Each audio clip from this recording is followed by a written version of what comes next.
I've talked about one of my favorite childhood franchises on this channel before, that being the last video with Rabbids.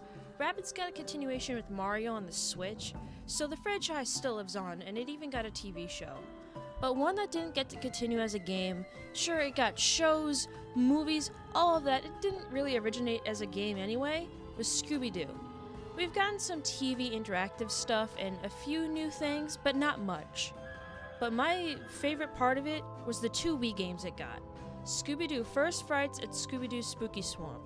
Spooky Swamp is a sequel, but I'm going to talk about that one anyway because that one was my personal favorite. For just, I don't know, the other one was too limited by levels. It was levels and it was a strict thing you could go through. Spooky Swamp was like an open world type thing. You could journey and do whatever you want. You still had to follow a story, but you can run around and do other stuff if you wanted to be preoccupied by, like, getting medallions, ghost pictures, Scooby letters, because those existed for some reason. The basis of that was Scooby-Doo and Shaggy. They didn't get kicked out, but they raged because their food got destroyed by Velma. I think it was Velma. So they left, and they followed a smell that smelled really good, and it smelled like a bunch of different food.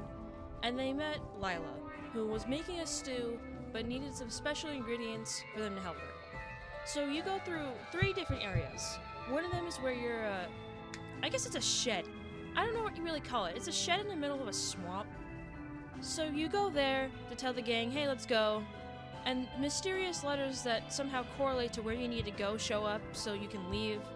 One of them was El Muncho, where there's this big skeleton guy who was like a sugar skull type thing called El Scariachi. You gotta defeat him, figure out what's going on there, figure out the culprit. I won't reveal who it is because I want you guys to experience too if you have a Wii and you feel like, hey, this is something I can look at. You go to Howling Peaks, where the Yeti is.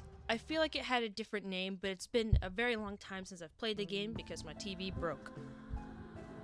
But it's a great game. Open world, you meet nice characters, you figure out who the culprit is to each of the 2 stories. There are 3 boss fights, because yes, this is a fighting game.